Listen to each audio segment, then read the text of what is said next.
Our takeaway from the first few sessions of this course is that the income property investor is not really buying the bricks and the boards, the plumbing, the pack of sander out in the front yard. Not really buying the physical property, so much as buying the income stream from that property. An income stream that is built around cash flow, growth in value, loan amortization, tax shelter. Now, the prudent investor is going to want to develop some sense of assurance that the property or properties that they're looking at are going to throw off the kind of income stream that will represent an adequate return on their invested capital. And so, how do they develop that sense of assurance? Well, I guess the question might be, how do you estimate what a property is worth right now, and how do you decide if it looks like a good investment? Or to put it more simply, how do you forecast its income stream? Well, it's a process that involves several steps. The first of these is going to be to collect some necessary information, to collect some data. You're going to do your due diligence. I'm sure you've heard that expression before, and we're going to talk about that in just a moment. Then you're going to start your financial projections with what is a real estate version of a profit and loss statement, something called an APOD, Annual Property Operating Data. From there, you're going to build a cash flow and resale pro forma. And with these building blocks, you've got what it takes, I believe, to make the kind of forecast, to make the kinds of estimates, the projections that you need in order to decide if a property looks promising as a long-term investment. Okay, so let's begin with that data collection that I spoke of just a few seconds ago. There's really two kinds of data that you're going to want to collect. It's going to be market data and property data. Now, the market data is very often overlooked, especially by beginning investors. They think, well, I've got to find out everything I can about this particular property. Well, properties don't live in a vacuum. They live in a particular market, in a place and a time. And so it's really essential that you understand the market where this property lives. Well, what are some of the things that you need to know about that market? Well, you need to know about things like lease rates, capitalization rates, expense ratios. To be even more specific, what are the market rents for properties like this? What are other people getting when they rent out units such as you're looking at? If it's an apartment building, what are other apartment owners in that area getting for similar apartments? If it's office space, what are similar office buildings leasing for? You need to know about your current and future competition for tenants. Is this property the only game in town? Is there not another apartment building for blocks? Is there no retail space available and you're looking at a small strip center? Or is there an abundance of space and you have a lot of competition for tenants? You need to know. Along the same lines, you need to know about what are the current vacancy rates in that marketplace for that kind of property. Vacancy rates in general don't tell you anything. Vacancy rates in apartments are not going to be very informative if what you're looking at is a shopping center and vice versa. So you need to know what are the vacancy rates, how much space is going unrented in properties such as the one that you're looking at. We're going to be talking about capitalization rates a number of times throughout this course. Capitalization rates, kind of the shorthand explanation, this is the rate of return that other investors are getting on similar properties in the same location. So you want to know what are other investors getting as a return on their investment, because you don't want to settle for less. You definitely need to know about the terms of available financing, whether it's through banks or other sources, before you go out making offers on property and assuming that you're going to require financing. You need to know what the terms are. How much of a down payment do you need? What is the interest rate that's going to be charged? What are the other underwriting requirements that the lender may have? All very essential information. You need to know about the employment trends in that particular market. Are there any major employer moves going on? Are some major employers moving out, or is there talk of a major employer who's about to move in to this market? It can make a very big difference to the success of your property, because when jobs are plentiful, demand for just about everything goes up. Demand for apartments, demand for retail space, demand for office space. But when jobs are disappearing, folks are moving away or just can't pay their rent, and these will all have an impact on your income-producing property.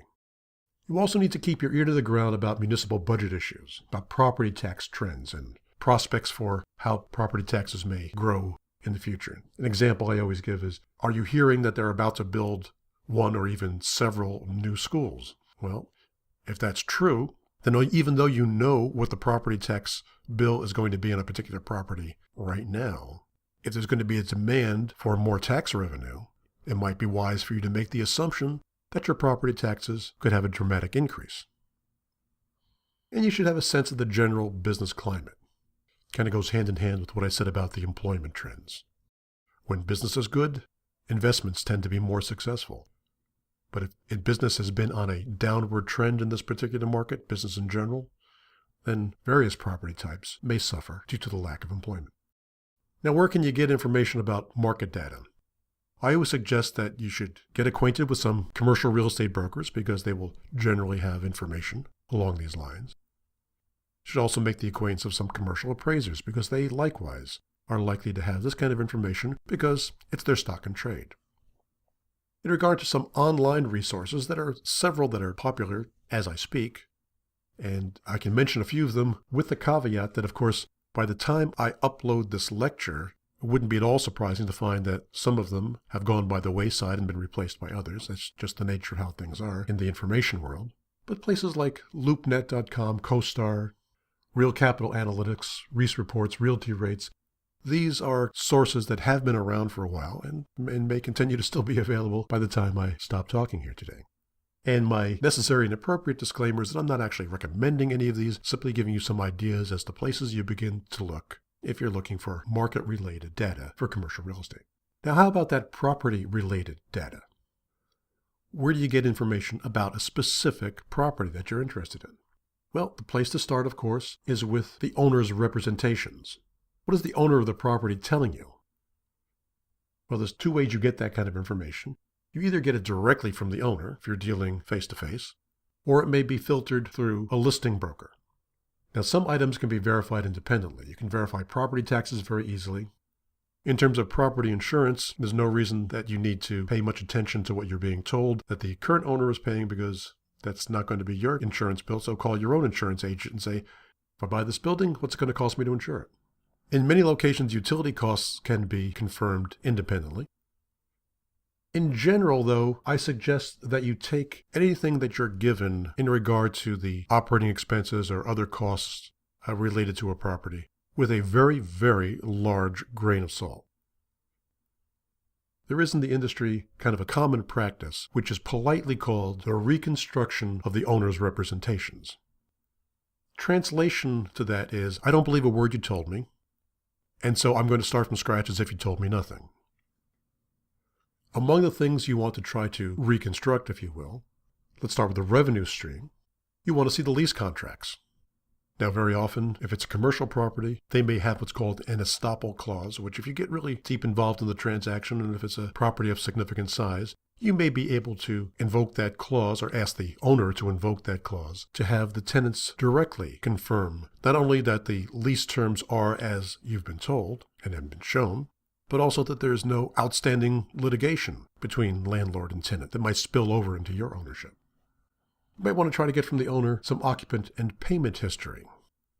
Take a look at his or her books. You'd like to try to reconstruct as many of the operating expenses as possible. Now, I already mentioned property taxes, insurance, and so on. But you may want to make your own estimates for items like maintenance, property management, and so on, rather than relying on what you're told by the owner. And speaking of property management, you might want to examine any property management contracts that are in place to see if, once again, those are going to pertain to you, those are going to carry over if you acquire the property. In regard to looking at the books of the owner, you can ask for a history of improvements. So can you show me, in black and white, with an invoice or a contract, when you replaced that roof, or when you replaced that heating system, or did the rewiring?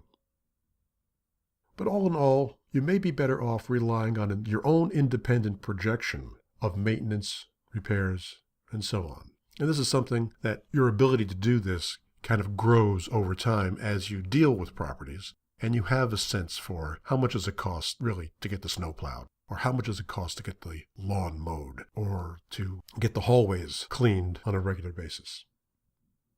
One final item that I would mention in terms of reconstructing the owner's representations is that am I dealing with, especially with new investors, they tend to overlook the fact that the owner may not be mentioning all the possible costs that are involved in taking care of a property.